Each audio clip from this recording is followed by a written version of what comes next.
Let's talk about the worst fighting between Israelis and Palestinians in a long time. The Gaza Strip is a war zone. Battered by days of Israeli air attacks and artillery, children have been killed, homes have been pulverized, tens of thousands of people left with nowhere to go. Israeli civilians have been killed too, but far fewer than the Palestinians.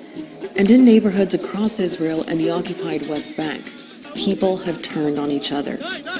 But this bloodshed goes back a long time. What's being referred to as an escalation of violence didn't start with Gaza. So where did it start?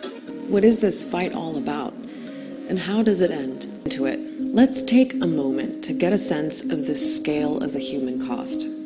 At the time we recorded this, nearly 200 Palestinians, including more than 50 children, had been killed by Israeli attacks on Gaza. More than 1,000 Palestinians wounded. At least 10 people in Israel, including 2 children, have been killed by rockets fired from Gaza, and more than 250 wounded. And in the occupied West Bank, including East Jerusalem, at least 19 Palestinians have been killed and thousands injured by Israeli security forces. Civilian, vulnerable people are the most affected at the moment. Though it might look on TV sometimes as computer games, this is computer games with real people, which pay with death and injuries and devastation. So how did we get here? Well, we're going to focus on what happened when and where over the last few weeks. Here's Gaza. It's where the worst violence has happened, but we'll come back to that in a bit. Gaza is part of the occupied Palestinian territories that also include East Jerusalem and the West Bank. They're called occupied because Israel took them by force after the Six-Day War in 1967. Now let's look at occupied East Jerusalem. The Old City is there and includes sites considered holy by Jews, Muslims, and Christians. And this is the Damascus Gate. It's one of the entry points into the Old City.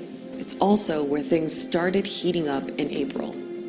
At the beginning of Ramadan, Israeli forces put up fences there.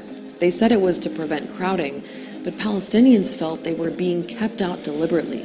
Another example of Israel making them feel like the city isn't theirs. Eventually, the fences were removed, but there were several nights of fighting between unarmed protesters and Israeli forces. Not far from the Damascus Gate, and also in occupied East Jerusalem, is the neighborhood of Sheikh Jarrah. There have been a series of court cases there since the 1970s over who owns certain homes. In May, an Israeli court said that several Palestinian families should be forced out, ruling in favor of an association of Israeli settlers. They represent probably some of the most radical, extreme settlers. They, at the end of the day, believe it all belongs to them. So people came out to protest.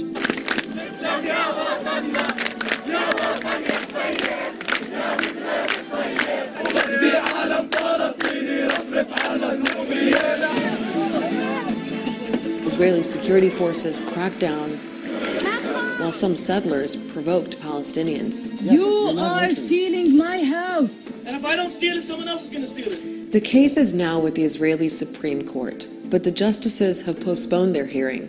Now remember, Sheikh Jarrah is an occupied territory in East Jerusalem, and international law, not Israeli law, is supposed to apply.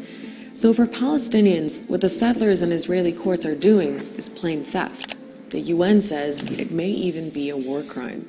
The evictions, if ordered and implemented, would violate Israel's obligations under international law.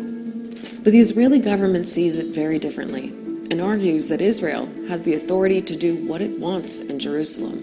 ירושלים היא בירת ישראל, וכפי שכל עם בונה בבירתו ואת בירתו, גם לנו שמורה הזכות לבנות בירושלים ואת ירושלים. And this is why Sheikh Jarrah became such a focus of Palestinian anger, because Jerusalem is not Israel's capital according to the vast majority of the international community. How the city is ultimately shared between Israel and a future Palestinian state still has to be negotiated. But while this doesn't happen, Israel is changing things on the ground.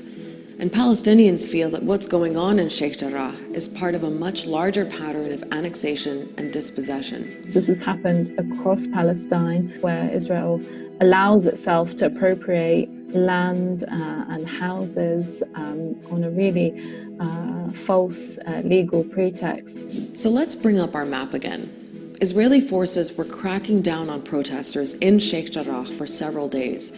Then, on May 7th, in the Old City, tens of thousands of men, women, and children were at the final Friday prayers of Ramadan at the Al-Aqsa Mosque, one of the holiest sites in Islam. Afterwards, there were protests in the Old City, but Israeli forces raided the mosque's compound. They threw stun grenades and fired rubber-coated steel bullets at Palestinians, some of whom were throwing stones, and it spiraled from there. By the following Monday, there was tear gas inside the mosque itself. To see it laid siege to was incredibly emotional for a lot of people around the world. This is where Gaza comes back in. It's a small strip of land where nearly 2 million Palestinians are crammed in. They can't get out easily because for the last 14 years, Israel has imposed a land, air, and sea blockade.